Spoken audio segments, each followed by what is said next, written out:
नमस्कार, मी संस्कृती आणि आपण पाहत आहात नवा मराठा।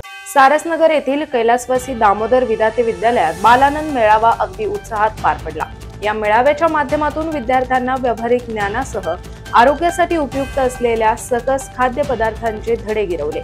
विद्यार्थ्यांनी स्वतः तयार केलेल्या विविध खाद्यपदार्थांचे स्टॉलसह भाजीपाला आणि फळांचे स्टॉल या आनंद मेळाव्यात लावण्यात आले होते। बाल आनंद मेळाव्याचे उद्घाटन संस्थेचे सरचिटणीस प्राध्यापक शिवाजीराव विधाते यांच्या हस्ते करण्यात आले। यावेळी प्राथमिकचे मुख्याध्यापक शिवाजी म्हस्के, माध्यमिकचे मुख्याध्यापक संतोष सुसे आदींसह शालेय शिक्षक, पालक आणि विद्यार्थी उपस्थित होते। शाळेच्या प्रांगणात लावण्यात आलेल्या खाद्यपदार्थांच्या स्टॉलवर शालेय विद्यार्थ्यांसह पालकांनी देखील मोठी गर्दी केली होती। यावेळी तब्बल 17 स्टॉलचा समावेश होता। दरवर्षीप्रमाणे आम्ही आमच्या विद्यालयामध्ये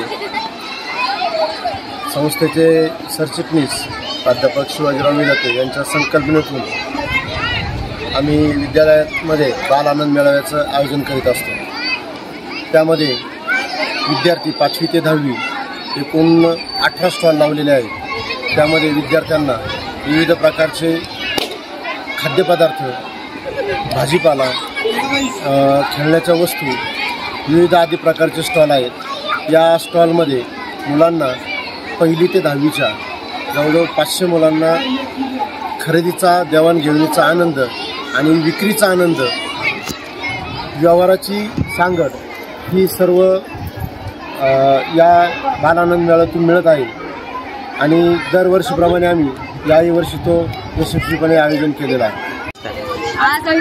आज आमच्या विद्यालयामध्ये दैनिक जीवनात व्यापार कसा करायचा हे शिकवले जाते। आज आमच्या विद्यालयात आनंद मेळावा साजरा केला जात आहे व सर्व विद्यार्थ्यांनी आपल्या वतीने स्टॉल लावलेले आहेत।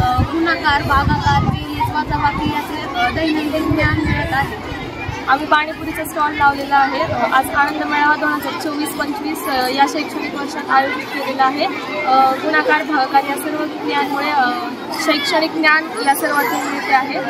आमचा पाणीपुरीचा स्टॉल आहे आणि खूप छान प्रकारे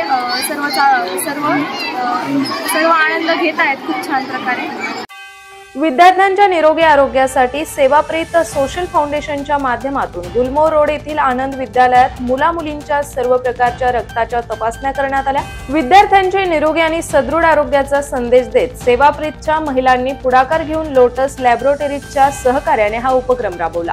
या शिबिरासाठी सेवाप्रीतच्या संस्थापक अध्यक्षा जागृती ओबेरॉय, प्रकल्प प्रमुख निशा धुप्पड, मुख्याध्यापिका शारदा पोखरकर, लोटस लॅबोरेटरीजचे नरेश नय्यर, ग्रुप लीडर सिमरन वधवा, अर्चना खंडेलवाल, रितू वधवा, सदस्य रीटा बक्षी, नताशा धुप्पड, गीता धुप्पड, अर्चना ओबेरॉय, संगीता बट, अनुभा बट, अभिलाषा मदान, अनिता शर्मा, गृषा वधवा आदींसह शिक्षक आणि विद्यार्थी उपस्थित होते। यावेळी आजचे विद्यार्थी उद्याचे भविष्य असून त्यांच्या आरोग्यासाठी सेवाप्रीतचे सातत्याने योगदान राहणार असल्याचे जागृती ओबेरॉय यांनी सांगितले। तसेच सदृढ आरोग्याने समाजाची विकासात्मक दिशेने वाटचाल होणार आहे। समाजाची गरज ओळखून विद्यार्थ्यांच्या आरोग्य तपासणीसाठी सेवाप्रीतने पुढाकार घेतलेला आहे। तसेच गंभीर धोके टाळण्यासाठी वेळोवेळी विविध तपासण्या आवश्यक असल्याचे निशा धुप्पड म्हणाल्या। तर अशाच माहितीपूर्ण बातम्यांसाठी आजच चॅनलला सबस्क्राइब नक्की करा।